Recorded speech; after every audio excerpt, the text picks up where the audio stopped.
spéciale présidentielle. 8h30 sur Europe 1. Suite donc de cette matinale spéciale présidentielle en direct jusqu'à 9h30. Richard Ferrand, secrétaire général du mouvement En Marche, répond à présent à vos questions. Fabien Amias. Bonjour Richard Ferrand. Bonjour. Considérez-vous ce matin qu'Emmanuel Macron a d'ores et déjà gagné l'élection présidentielle ? Certainement pas. Ce serait bien vaniteux. Il reste 2 semaines pour rassembler, pour convaincre et pour gagner cette élection.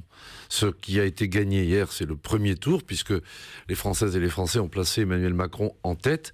Et d'ailleurs, je tiens à signaler que c'était un objectif politique que nous avions, de pouvoir offrir un autre visage que celui de l'extrême droite à l'Europe et au monde au soir de ce premier tour. Mais on continue, on lâche rien, on a 15 jours pour gagner. Et pour cette campagne, on l'a entendu, un certain nombre de voix issues de la droite apportent leur soutien à Emmanuel Macron. C'est le cas notamment de François Baroin qui vient de le réexprimer à l'instant. Vous le remerciez pour son soutien ?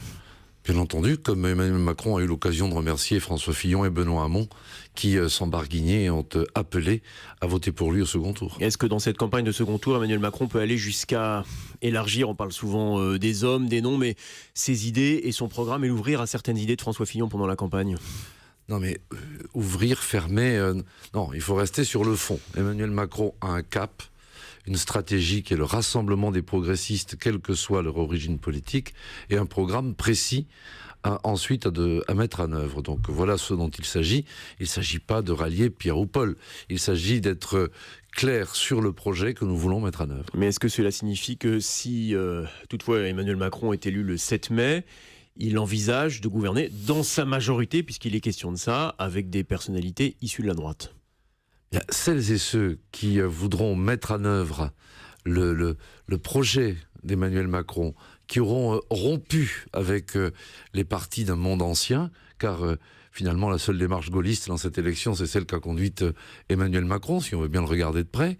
Alors tout le monde se réclame du gaullisme ce matin, c'était le cas il y a quelques instants avec François Baroin. Celles-là seront bienvenues. Ensuite, c'est pas simplement pour venir comme ça parce qu'on voit de la lumière. Non, il s'agit d'être d'accord sur le fond, sur la démarche, sur la stratégie. En tout cas, avant le deuxième tour, il y a effectivement 15 jours de campagne, une campagne face à Marine Le Pen. Quel sera l'axe stratégique majeur de cette campagne face à Marine Le Pen pour le candidat Macron ?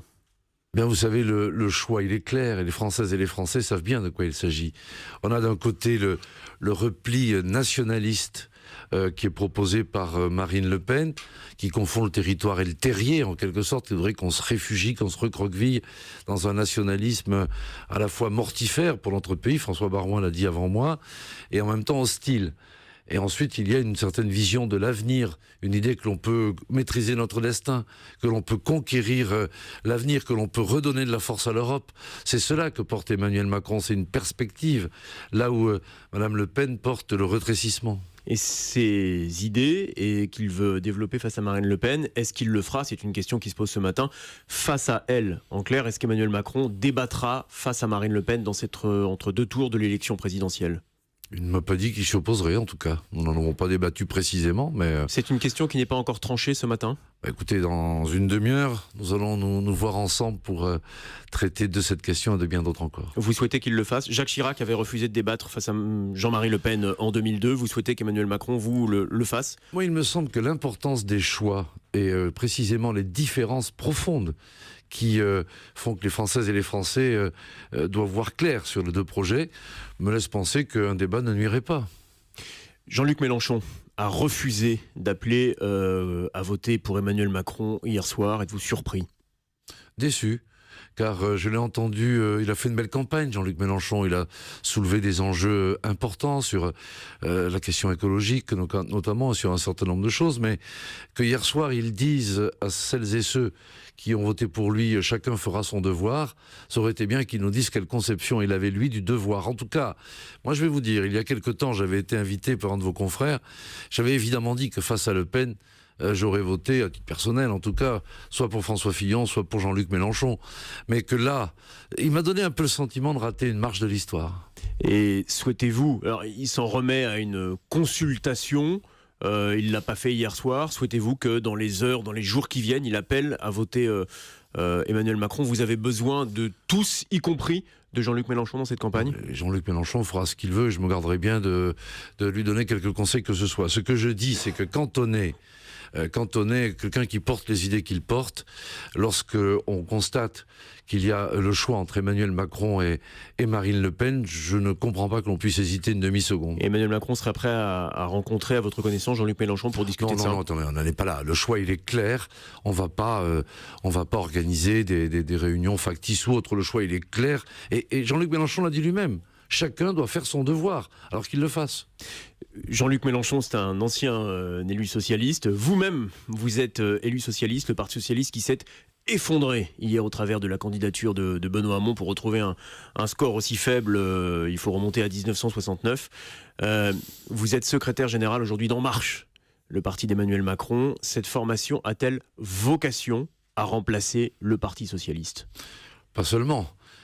En Marche a vocation à rassembler les progressistes qui ont une histoire qui vient de la droite, d'autres du centre, d'autres de la gauche ou autres. Donc l'idée, c'est, au fond, le futur parti d'Épinay, comme disent celles et ceux qui s'intéressent à l'histoire, c'est En Marche. C'est rassembler les progressistes sur des objectifs clairs, car voyez-vous aujourd'hui, mais tout le monde ne le comprend pas bien, me semble-t-il. Que voulez-vous que fasse dans un même parti Madame Kosciusko-Morizet et Madame Morano? Que voulez-vous que fasse Gérard Filoche avec Manuel Valls?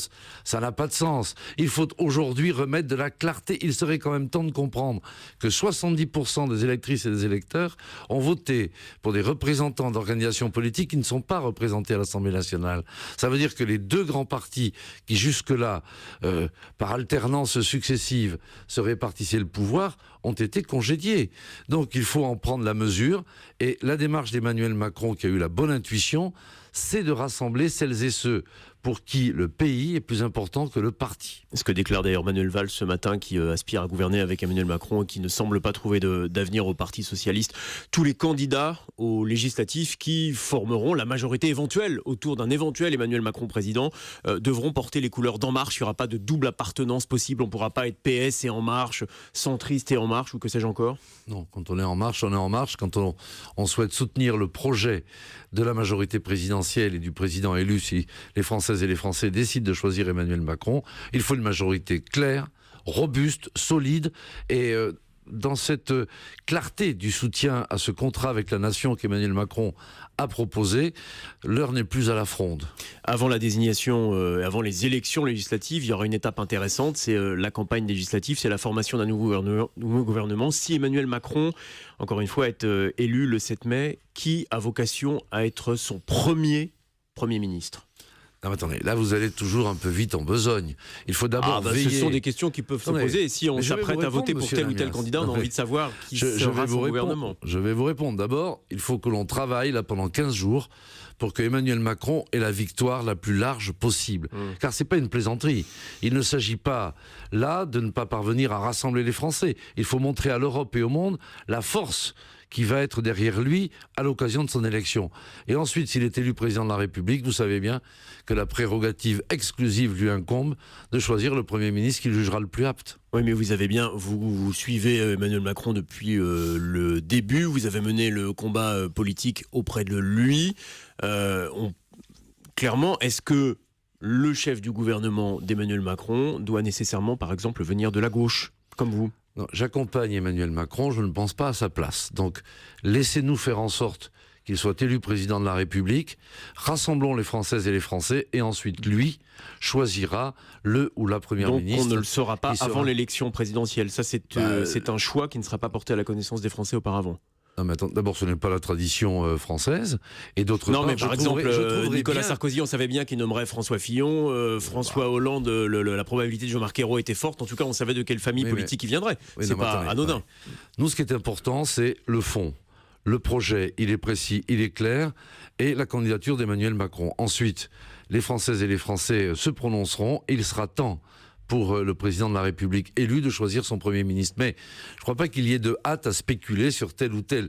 Laissez-nous marcher à notre rythme comme nous le faisons depuis 1 an, sous les regards d'ailleurs très sceptiques. Celui qui va à son rythme et qui devrait s'exprimer dans les heures ou les jours qui viennent, c'est l'actuel chef de l'État, François Hollande. Souhaitez-vous qu'il apporte son soutien clair et explicite à Emmanuel Macron? Vous savez, nous n'avons jamais sollicité de soutien, mais nous les avons tous accueillis. Est-ce que vous souhaitez que le président de la République s'engage dans l'entre-deux tours? Est-ce que c'est pour vous un apport considérable, utile, souhaitable? Écoutez, le président de la République est garant de nos institutions. Lorsqu'il y a Marine Le Pen qualifiée au deuxième tour et un autre candidat en face, je ne serais pas surpris qu'un président de la République française juge utile de s'exprimer. Merci beaucoup Richard Ferrand d'avoir été en direct avec nous ce matin sur Europe 1.